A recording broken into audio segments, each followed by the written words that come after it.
What's better than Anchor's podcast creation tools? Nothing.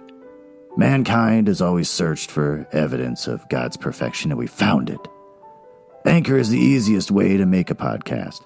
Anchor gives you everything you need in one place for free, which you can use straight from your phone or computer. The creation tools allow you to record and edit your podcast so it sounds great. They'll distribute your podcast for you so it can be heard everywhere. Spotify, Apple Podcasts, Google Podcasts, and the lesser of the podcast platforms like Stitcher. You can easily make money from your podcast with no minimum listenership. I've made $5, and I've been doing this for 3 months. So, download the Anchor app or go to anchor.fm to get started. Have the people at work been needling you? Have your children been clawing at you, demanding your attention and food? It's time to go to bed. And it's time to hear a bedtime story here on Bedtime with Glen. Let me whisper a classic fairy tale softly in your ear. As I also give you a content warning. Most fairy tales are horrible, with a lot of murder and other adult things that I don't really want to talk about out loud. But luckily there's not a lot of swearing. So nuzzle up, bury that head in your little pillow, pull that blanket up to your chin, and enjoy Bedtime with Glen.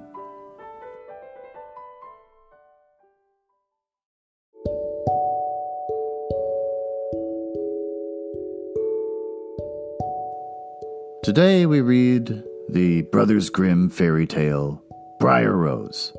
So snuggle up in bed and get ready. Once upon a time there lived a king and a queen who had no children. And this they lamented very much. But one day as the queen was walking by the side of the river, a little fish lifted its head out of the water and said, "Your wish will be fulfilled, and you shall soon have a daughter." What the little fish had foretold soon came to pass. That's weird. And the queen had a little girl who was so very beautiful that the king could not cease looking at her for joy, and determined to hold a great feast. So he invited not only his relations and his friends and neighbors, but also all the fairies, that they might be kind and good to his little daughter. Now there were 13 fairies in his kingdom, and he had only 12 golden dishes for them to eat off of, so he was obliged to leave one of the fairies without an invitation. The rest came, and after the feast was over, they gave all their best gifts to the little princess. One gave her virtue, another beauty, and another riches, and so on, until all that was excellent in the world. When the 11 had done blessing her, the 13th, who had not been invited, and was very angry on the account, came in and determined to take her revenge. So she cried out, "The king's daughter shall in her 15th year be wounded by a spindle and fall down dead." Then the 12th, who had not yet given her gift, I was kind of wondering why it jumped from 11 to 13, came forward and said that the bad wish must be fulfilled, but that she could soften it, and that the king's daughter shall not die, but fall asleep for 100 years. But the king hoped to save his dear child from the threatened evil, in order that all the spindles in the kingdom should be brought up and destroyed. All the fairies' gifts were in the meantime fulfilled, for the princess was so beautiful and well-behaved and amiable and wise that everyone who knew her loved her. Now it happened that on that very day when she was 15 years old, the king and queen were not at home, which is dumb. You'd think they'd be super worried about it and stick around and just watch her. And she was left alone in the palace. She roamed about by herself and looked at all the rooms and chambers, till at last she came to an old tower, to which there was a narrow staircase ending with a little door. In the door there was a golden key, and when she turned it, the door sprang open, and there sat an old lady spinning away very busily. "Why, how now, good mother?" said the princess. What are you doing there?" "Spinning," said the old lady, and nodded her head. "How prettily that little thing turns around," said the princess, and took the spindle and began to spin. But scarcely had she touched it before the prophecy was fulfilled, and she fell down lifeless on the ground. However, she was not dead, but had only fallen into a deep sleep.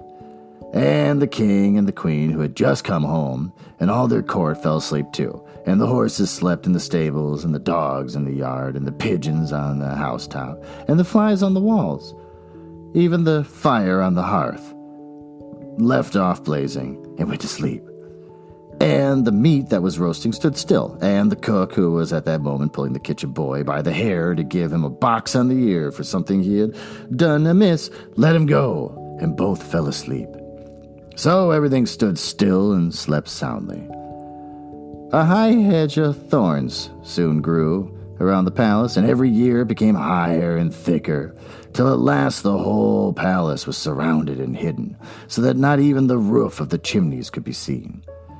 But there went a report through all the land of the beautiful sleeping Briar Rose, and thus was the king's daughter called, so that from time to time several kings' sons came and tried to break through the thicket into the palace.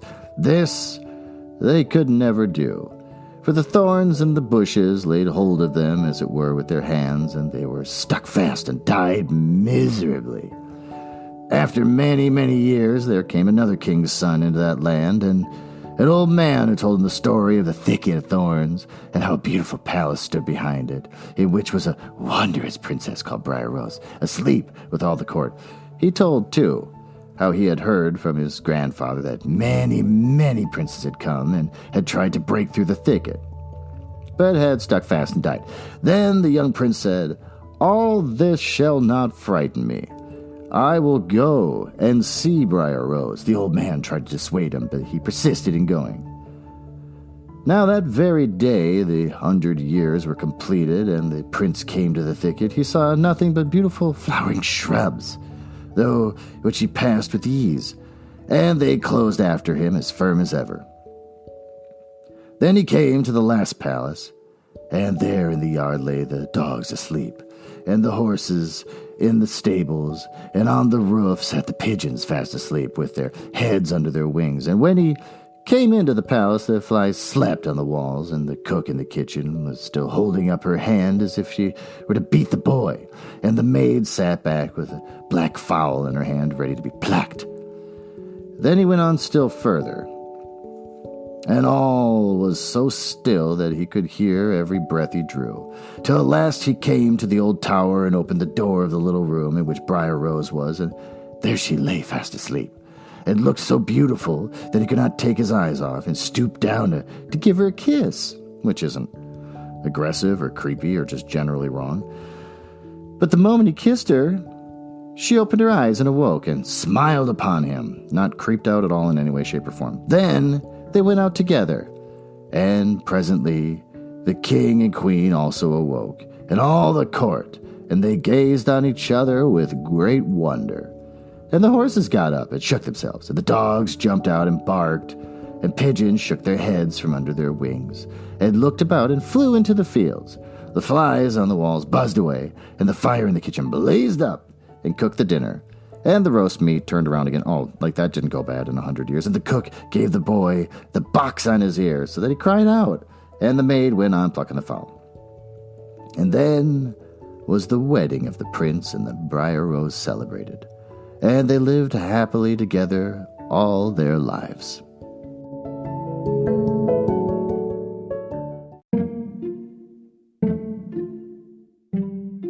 And there you go. The story of Briar Rose. What did we learn? That if a fairy is uninvited to a party, she gets real fussy and will curse you. So, you can't break a curse, but you can soften it, is what another fairy did, and slept for 100 years. Apparently, if everything sleeps for 100 years, it preserves and doesn't rot or get old or gross, including meat. Sitting on the fireplace is sleeping, I guess. If you're a beautiful sleeping woman, you just deserve to get kissed. You're asking for it. So that's something to keep in mind. If you see a sleeping woman, kiss her. She'll love it. And that's about it. Only princes can do anything. We've learned that too. So I hope you enjoyed that story, and that you'll come back for another one, as I sweetly whisper stories into your ear as you sleep. Good night.